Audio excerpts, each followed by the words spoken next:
Right now, at this very moment, you are committing a slow, invisible suicide of the soul, not by choosing wrong, but by choosing nothing at all. Every single day you delay the decision to become someone specific. You bury another fragment of who you were actually meant to be. Carl Jung understood something terrifying about the modern mind decades before the internet even existed. The refusal to choose isn't caution. It's a psychological death sentence. And if you've been feeling strangely empty despite having access to every possible life path, stay with me, because what I'm about to reveal will fundamentally change how you see your own hesitation. You are not lazy. You are not broken. You are not incapable of commitment. What you are experiencing has a name, and it has been studied, mapped, and understood by the greatest psychological minds of the 20th century. Carl Jung called it the paralysis of possibility. And once you understand the hidden mechanism behind it, you will never look at your own indecision the same way again. Let me ask you something personal. When was the last time you made a truly irreversible decision? A choice where you couldn't go back, couldn't keep a backup plan, couldn't leave one foot in the doorway of another life. If you're struggling to remember, that's not an accident. Part 1. The architecture of modern paralysis, the human mind, was never designed to handle what you're facing right now. Consider this. Your great-grandfather, on an average morning in 1920, had perhaps 3 to 5 meaningful choices to make in an entire day. What to eat from the limited pantry, whether to visit the neighbor or stay home, which field to plow first. The architecture of his psychological world was built on constraints, natural boundaries that actually served as psychological support structures. Now look at your own morning. You wake up and immediately face roughly 47 decisions before breakfast. Which notification to check first? What to watch while eating? Whether to respond to that message now or later? Which of the 17 career paths you've considered this month deserves your attention today? What identity to project online? Which version of yourself to be for the next 60 minutes? This is not freedom. This is psychological warfare against your own nervous system. Carl Jung recognized something profound that most modern self-help completely misses. The psyche needs walls. It needs boundaries. It needs the experience of finitude to construct meaning. When everything remains possible, nothing becomes real. Here's what's actually happening inside you at this very moment. Your brain possesses a mechanism called the default mode network, the neural circuitry responsible for self-referential thinking, future planning, and what neuroscientists call mental time travel. In a constrained environment, this network serves you beautifully. It helps you map realistic futures, make decisions, and commit to paths, but in an environment of infinite options, the default mode network becomes a torture device. It spins endlessly through possibilities, never landing anywhere. Each option you consider triggers a microdopamine response, not from choosing, but from the mere fantasy of choosing. Your brain has become addicted to the potential, not the actual. This is why you can spend 3 hours researching the perfect career move and feel productive. You're not. You're self-medicating with possibility. This is why you can watch 50 videos about finding your purpose and still feel empty. You're consuming potential, not creating actuality. This is why you keep every door open, because closing one feels like a small death. And you're right. It is a small death. That's exactly what Jung said it needs to be. But here's what you don't realize. By refusing all small deaths, you're choosing a much larger one. Part 2. The ego's dark bargain. Let me tell you about a patient Jung wrote about in his clinical work, a man in his early 30s who couldn't choose a profession, couldn't commit to a relationship, couldn't finish anything he started. Brilliant, articulate, full of insights about his own condition. He could explain his paralysis perfectly, which only made it worse. He knew exactly why he was stuck, and that knowledge became just another form of stuckness. Jung diagnosed something he called the Puer Aeternus, the eternal boy. Now, don't let the Latin terminology distance you from this. The Puer isn't some rare psychological condition affecting a handful of people. It's a pandemic of the modern soul. It's the psychological pattern of provisional living, the unconscious commitment to never fully committing. Here's how the Puer operates in your life. The Puer believes in the fantasy of the perfect choice. Not consciously, you know perfection doesn't exist. But unconsciously, every time you delay commitment, you're preserving the fantasy that somewhere out there, the ideal path awaits. The perfect career, the perfect partner, the perfect creative expression, the perfect version of yourself. And as long as you don't commit to anything, you can maintain the illusion that you might still find it. Do you see the trap? Your ego has made a devil's bargain. It has traded the possibility of a real, imperfect, deeply fulfilling life for the guarantee of never being disappointed by reality. This is the psychological cost of infinite options. The modern world has turned your identity into a browser with 10,000 tabs open, and you wonder why your system is crashing. Jung wrote something that should terrify you. The most terrifying thing is to accept oneself completely. Why terrifying? Because accepting yourself means accepting your limitations. It means saying, this is who I am, and more importantly, this is who I am not. It means closing doors. It means murdering potential selves. It means standing before the infinite void and saying, that possibility? No. That one? No. That identity I've been keeping warm just in case? Let it die. Here's what the Puer fears more than failure: finality. Failure can be romanticized. The struggling artist, the entrepreneur between ventures, the seeker still searching, these are culturally acceptable identities. They contain drama. They contain hope. They contain the possibility of a redemption arc. But finality? Commitment. The person who chose one thing and stuck with it? That's terrifying to the Puer, because it removes the safety net of I could always.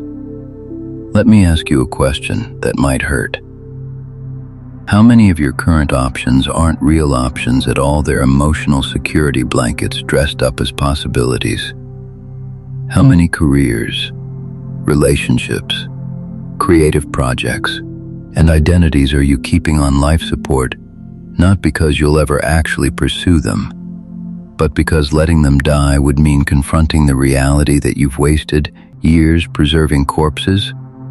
This is the shadow side of keeping every door open.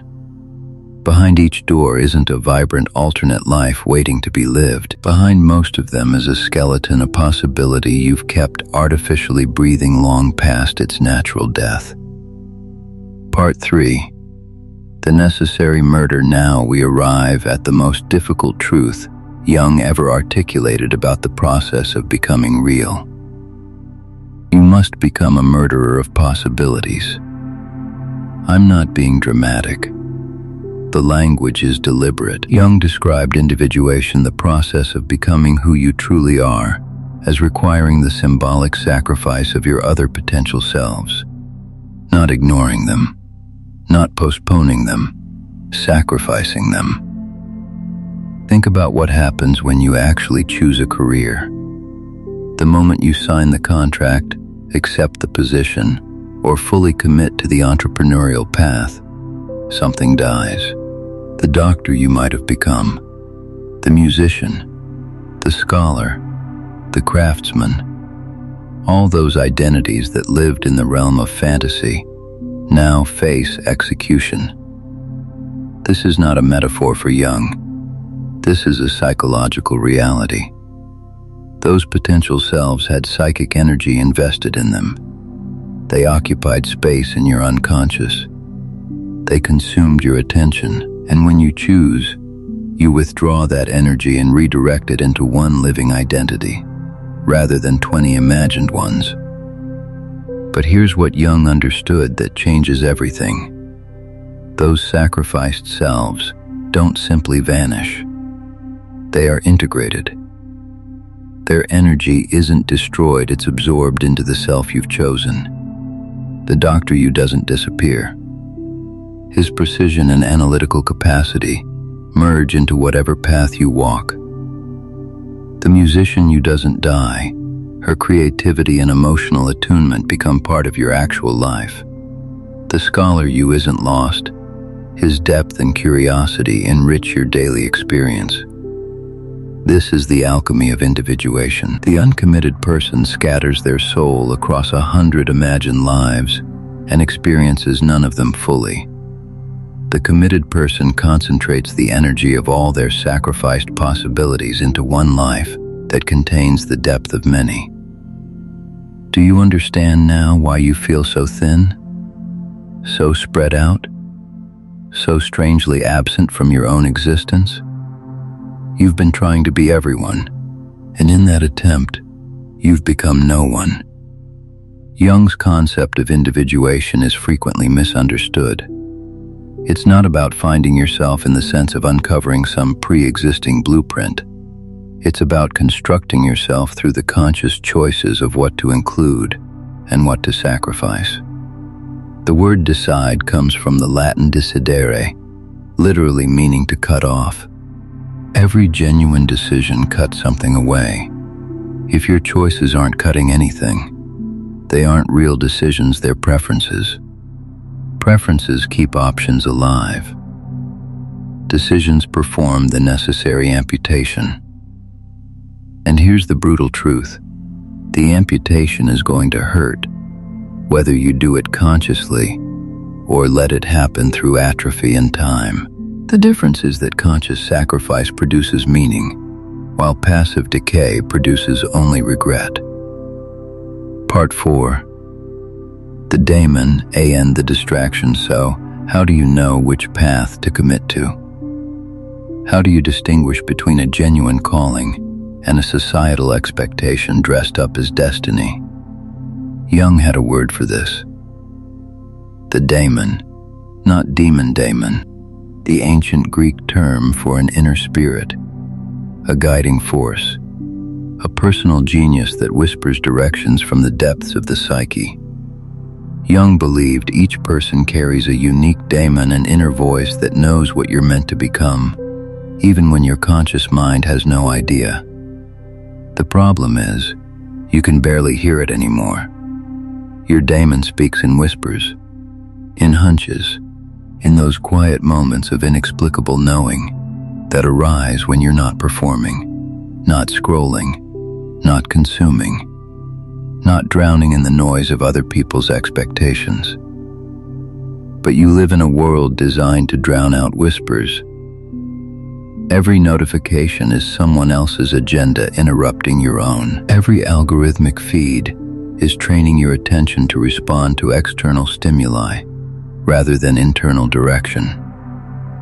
Every cultural message about success, status, and the good life is layering sediment over your own knowing until you can no longer distinguish between what you want and what you've been programmed to want.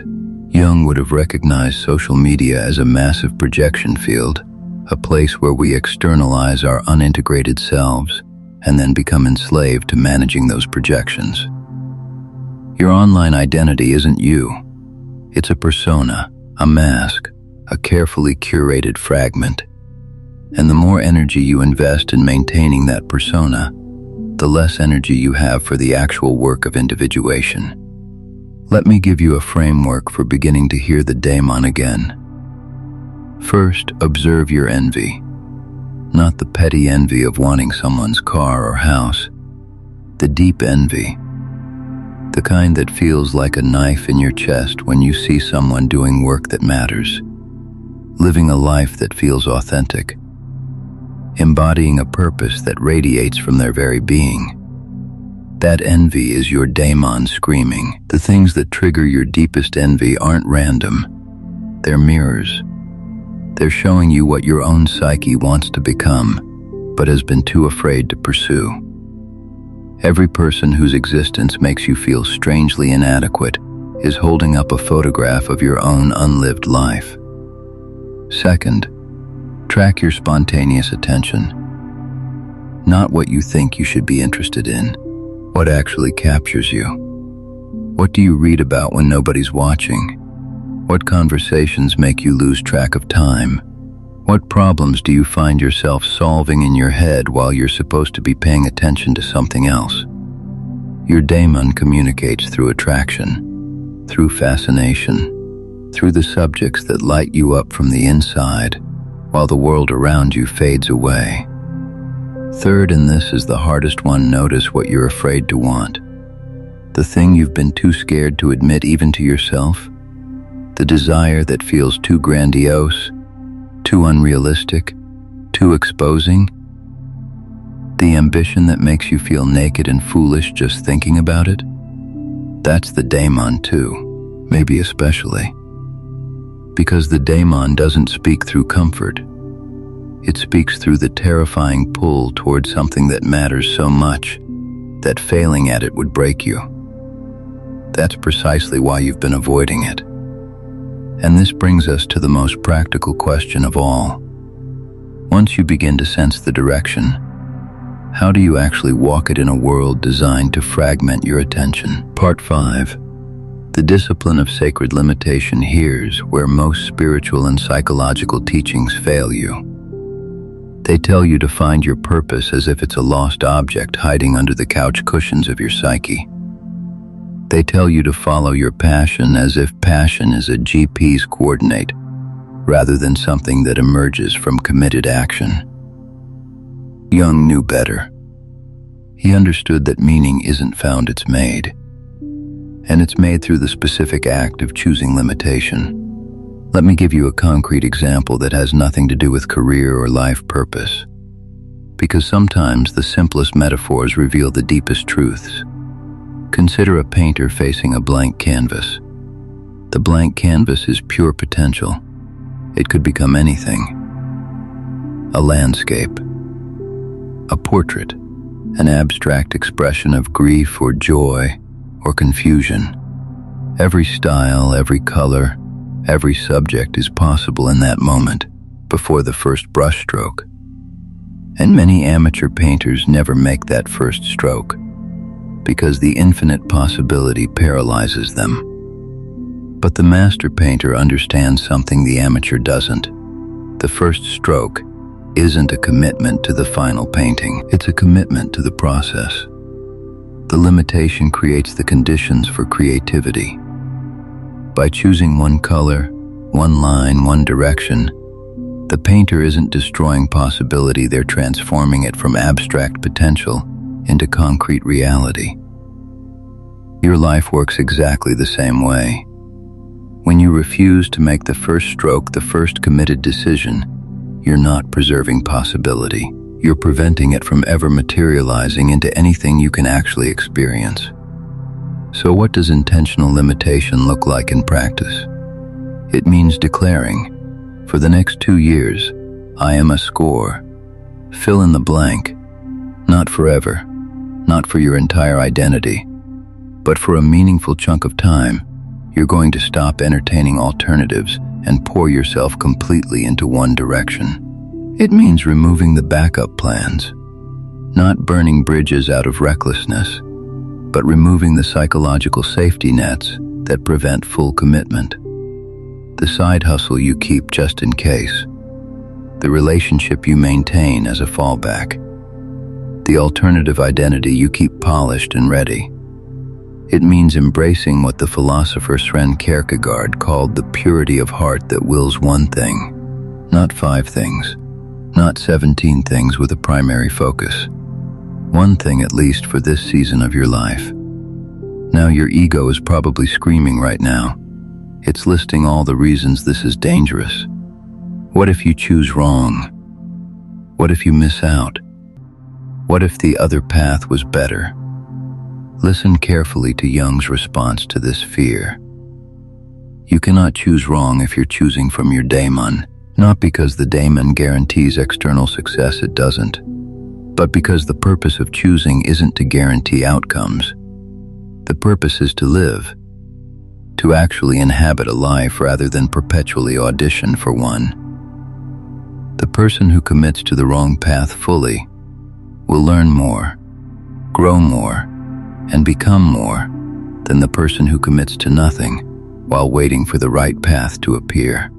Part 6. The compounding of identity. There's a mathematical principle that perfectly illustrates why commitment creates an entirely different quality of existence than perpetual optionality. Compound interest. When you invest money and leave it alone, the returns generate returns, which generate more returns. The growth isn't linear, it's exponential. But the key variable isn't the size of the initial investment. It's time. Specifically, uninterrupted time. Your identity works through the same principle.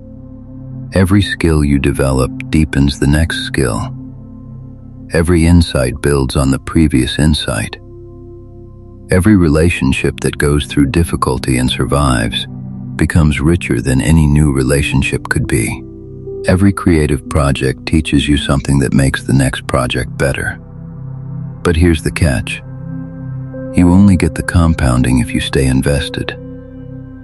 If you keep withdrawing your identity from one path and reinvesting it in another, you reset the compound effect. You're always starting over. Always at the beginning of the curve, always experiencing the surface-level frustration of the novice, while others who committed are experiencing the depth-level fulfillment of the master. This is why the 40-year-old who's had 12 different careers often feels less developed, less substantial, less real than the 40-year-old who's done one thing for 20 years. It's not that the second person is inherently more talented or disciplined. It's that they've benefited from compound identity. And compound identity doesn't just produce external results, money, reputation, skill. It produces internal coherence, a sense of solidity, the feeling that you actually exist rather than constantly becoming. This is what Jung meant by individuation leading to wholeness. The fragmented person, the person who's scattered across dozens of possibilities, experiences life as a series of disconnected episodes. They can't build a coherent narrative about who they are, because they haven't committed to any narrative long enough for it to develop depth.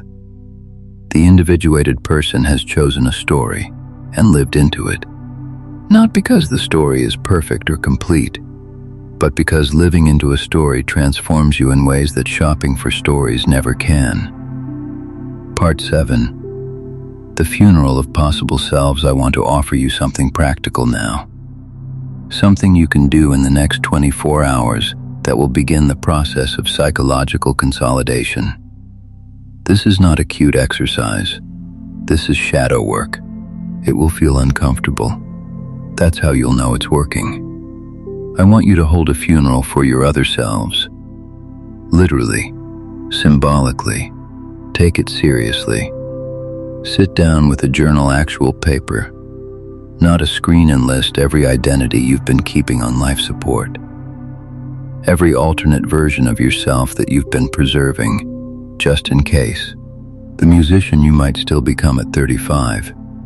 The entrepreneur with the app idea you've been nursing for 7 years. The version of you who moves to a different country and starts over. The you who stays in the relationship. The you who leaves it. The you who never entered it at all. The academic, the artist, the healer, the leader, the follower, the rebel, the conformist. Write them down, name them. Acknowledge that they exist within your psyche as real psychological presences. because they do. Then, one by one, thank them and let them die. Thank the musician for the creativity they offered. Let them go. Thank the entrepreneur for the vision and courage. Release them. Thank the alternate relationship selves for the lessons in love they represented. Say goodbye. This is not negative. This is not giving up. This is the most profound act of self-respect you can perform, because you're finally stopping the cruel practice of keeping parts of yourself suspended in limbo, never fully alive, but never allowed to rest. After you've completed the funeral, and this might take days, not hours, ask yourself what remains. When the noise of infinite possibility has been silenced, what direction does your psyche naturally orient toward? What path feels less like an obligation and more like a gravitational pull? What version of yourself refuses to stay dead no matter how many times you try to bury it? That is your daimon. That is the self that's been waiting for you to clear the stage, so it can finally take its rightful place. Now, here's what will happen next, and I want you to be prepared for it. The moment you begin to commit, the moment you start closing doors and walking one path, your ego will panic. It will generate doubt. It will show you images of the paths you're abandoning. It will whisper that you're making a mistake, that you're limiting yourself, that freedom means keeping options open. Recognize this for what it is, the death throes of the poor. The ego that's built its identity on potential rather than actuality will not go quietly. It will fight. It will bargain. It will try to negotiate a compromise where you sort of commit but keep one foot out the door. Don't negotiate with it. The poor is not your ally. It's not protecting you. It's keeping you in a state of permanent adolescence while your life passes and your daimon atrophies from neglect. Part 8. The paradox of destined freedom. Now we arrive at the deepest paradox Jung ever articulated about choice and fate. The person who refuses to choose believes they're preserving freedom, but they're actually preserving a hollow, abstract, meaningless freedom, the freedom of the ghost, who can haunt any house but inhabit none. The person who commits experiences a different kind of freedom, entirely the freedom that emerges within constraints. The freedom of the musician who's mastered their instrument and can now improvise effortlessly. The freedom of the writer who's internalized craft so deeply that words flow without struggle. The freedom of the lover who's navigated enough conflict that intimacy becomes a home rather than a performance. Jung described this as the difference between freedom from and freedom to. Freedom from is the adolescent fantasy, freedom from obligation, from commitment, from limitation, from any constraint on possibility. Freedom to is the adult reality, freedom to create, to love, to build, to contribute, to become, all of which require the willing acceptance of limitation. You cannot have freedom to without sacrificing freedom from. They are mutually exclusive. And one of them actually delivers on its promise. Here's what happens when you finally choose, when you truly commit to one path and begin the long work of walking it. At first, it feels like loss, grief for the possibilities you've abandoned, anxiety about whether you've chosen correctly, the vertigo of watching alternate futures recede into impossibility. But then something shifts. As you invest more energy into your chosen path, it begins to feel less like a choice you made and more like a destiny you discovered. The path reveals itself as having been yours all along. You just couldn't see it through the fog of infinite alternatives. This is what Jung meant when he said that individuation feels less like free will and more like following a thread that was always meant to be followed. The daimon knew. It always knew. You just had to clear away enough debris to hear its voice. The committed life eventually takes on the quality of fate, but it's a fate you chose, not one imposed upon you. And that combination of choice and destiny is perhaps the most satisfying experience a human being can have. The sense that you are exactly where you're supposed to be, doing exactly what you're supposed to do, because you made it so. Part 9. The ritual of becoming. I want to close with something you can actually do. Not just think about, not just understand intellectually, something that translates this entire framework into action. Because Jung was not a philosopher in the abstract sense. He was a physician of the soul. His work was meant to be applied, not merely contemplated. Here's a ritual for the beginning of individuation. It's simple. Don't mistake simplicity for lack of power. Tonight, before you sleep, turn off every device. Sit in silence for 10 minutes, not listening to anything, not producing anything, not consuming anything. Just sit with yourself, perhaps for the first time in months or years. Ask yourself one question. If I knew I would die in 5 years, what would I stop doing tomorrow? Write down everything that comes. Don't filter. Don't judge. Let the daimon speak through the pressure of mortality. Then ask a second question. If I knew I would die in 5 years, what would I start doing tomorrow that I've been postponing? Write that down too.